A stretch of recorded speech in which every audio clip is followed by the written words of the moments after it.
Nagbabalik ang bagong Pilipinas ngayon.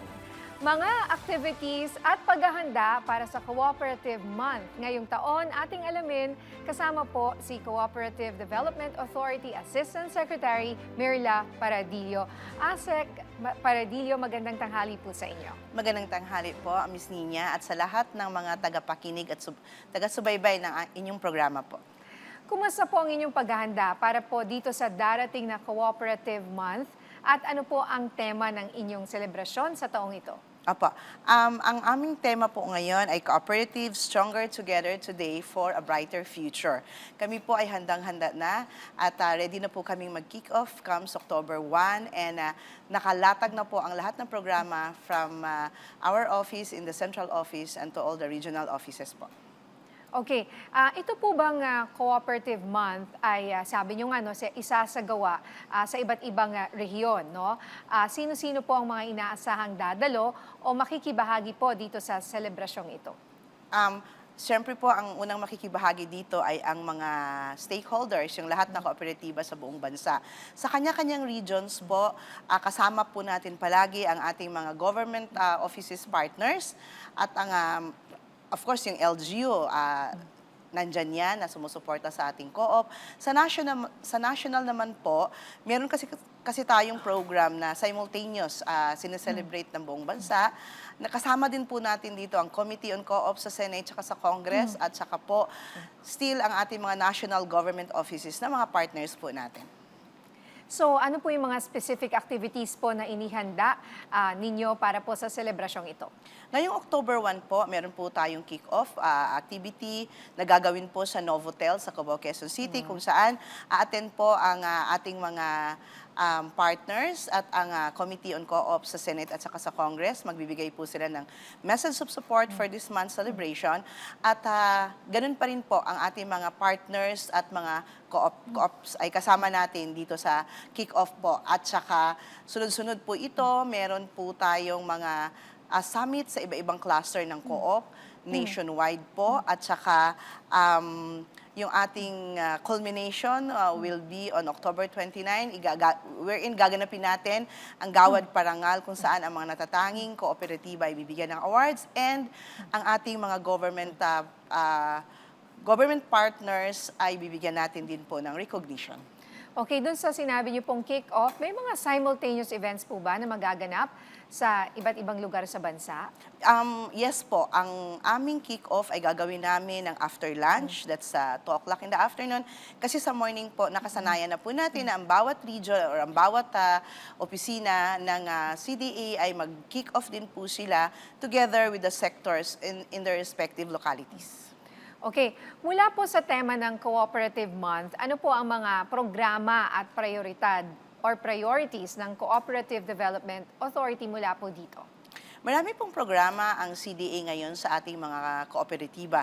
Pero po, dito po sa aming tema ay binibigay namin ang aming focus dito sa merger and consolidation kasi it's fact na meron po tayo mga billionaires cooperative in the country, pero it is also fact na ang pinakamaraming registered cooperatives natin ay small and micro. So, meron po tayong programa na kinukumbinsi natin ang ating mga co-op together with the LGUs na sila po ay pagsamasamahin kasi ang maliit na kooperatiba, pag ito na mahina, pag ito ay pinagsama natin, ay magiging strong po sila at magtatayo tayo ng co-op na hindi lang siya co-op ngayon, bukas wala na. So co-op na talagang aasahan natin na ang mga miyembro niya ay mapapalago nila yon hanggang sa ating mga mapamana pa nila sa kanilang mga anak or mga apo. Meron pong fund yan na kung saan ang 3 co-op na magsama-sama ay bibigyan po ng CDA ng 500,000 at ang 5 co-op na magsama-sama ay 750,000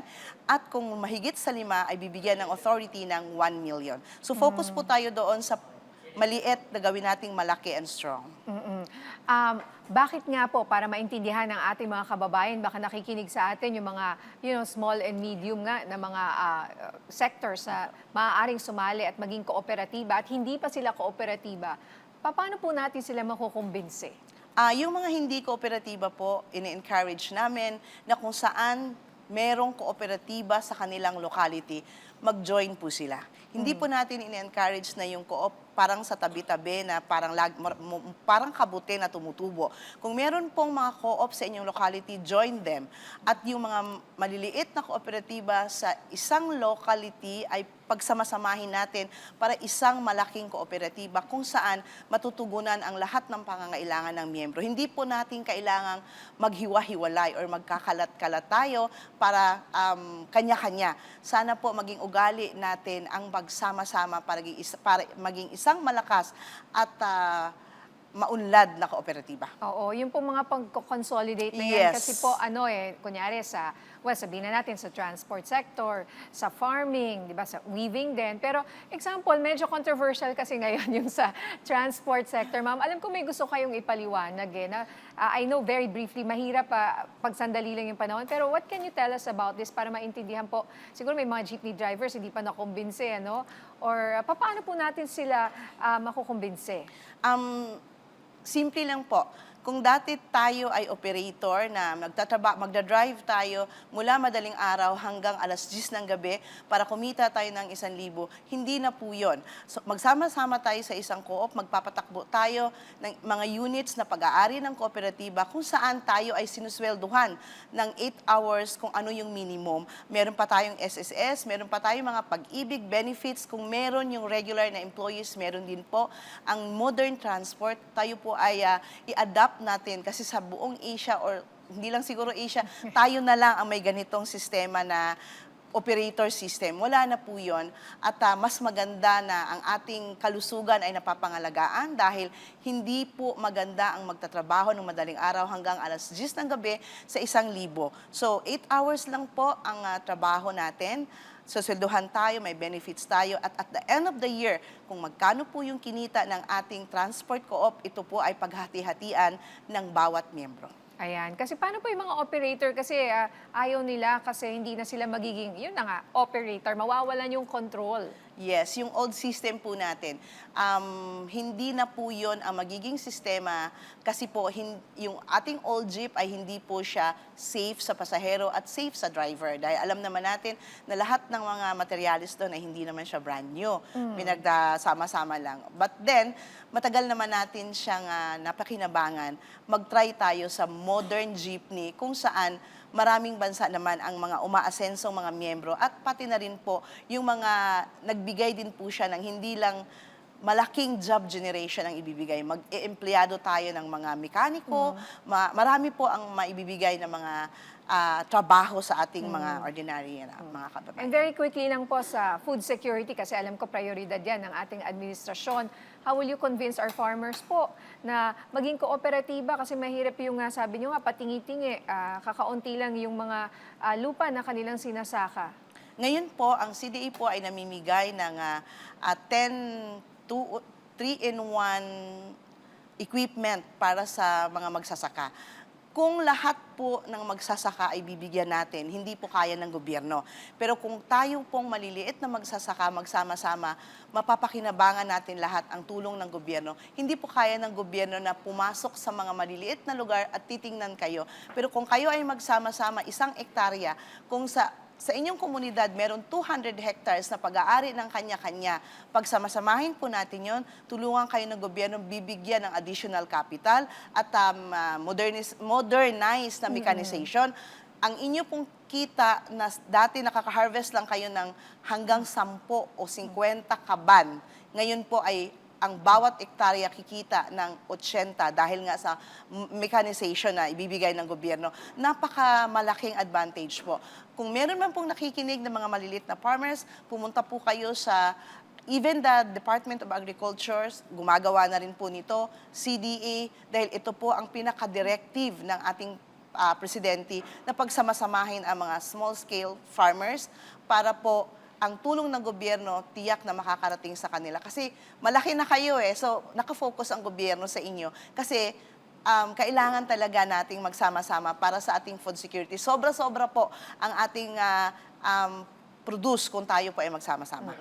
Ayan po, ayan na nga, sana nga magkaroon kayo ng mas marami pang workshop and training para mapaintindi sa ating mga kababayan. Kasi kahapon, na-guess nga namin yung Sugar Regulatory Authority, SRA, authority. Authority, yes. Aha. And sabi nga, isa sa mga malaking problema, yung hindi nagko-consolidate. Kasi kung mag-isa ka lang, tapos maliit lang yung lupain mo, parang ang kinikita lang po nila 4,000 a month, ganyan. Pero kung Hindi sapat. nagsama-sama po, tataas po yan 12 to 15,000 a month. So malaking jump pag nagsama-sama po yung ating mga magsasaka.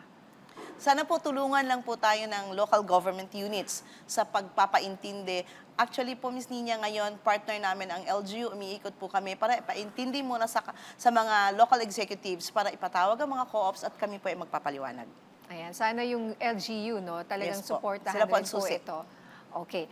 Well, mabalik po tayo sa mga programang maaari niyong tutukan ng CDA ngayong taon kasabay po ng pagdiriwang ng Cooperative Month. Marami pong programa. Ang bawat po cluster ang cluster ng CDA. Nakatutok po lahat yan sa kanilang mga kanya-kanyang cluster. Kasi 22 types of cooperatives divided into 6 clusters. Lahat po yan nakatutok. Pero mas tinutukan po namin ang agri-sector kasi yun po ay talagang directive galing sa Pangulo na alagaan ang farmers para po sa food security. So, ngayon po namimigay nga po again ang CDA ng equipment para sa 10 per region, and itong buong October, meron pong 15 co-ops per region na bibigyan ng tagpo 400,000 para sa additional capital po nila. So nakatutok tayo especially on agri. Okay. Mensahe niyo na lang po sa ating mga kababayan. Kung meron pong mga nakikinig na mga maliliit na farmers cooperative and kahit hindi po farmer, basta small and micro cooperatives, sana po i-adapt natin at samantalahin ang programa ng gobyerno ng merger and consolidation kung saan nagbibigay ang gobyerno ng additional capital. Para po sa inyo ito, sana po ay wag i-open natin ang ating mga pag-iisip kung paano tayo lumaki at mas umasenso. Wag po tayong masanay na hanggang pagtanda ay maliit lang tayo. Saan po sila pwedeng makipag-coordinate? Sa lahat po ng extension offices at sa aming mga field officers, na, magtanong lang po sila ng merger and consolidations. Marami na po tayong nagawa niyan sa mga iba-ibang regions. Willing po kaming tumulong all the way hanggang sa mag-merge na kayo ng bagong registration. Okay, stronger together, no? Yes po. Maraming salamat po sa inyong oras, Cooperative Development Authority, Assistant Secretary Mirla Paradillo. Maraming salamat din po at sa lahat ng tagapakinig at sa PTV4, salamat po sa opportunity.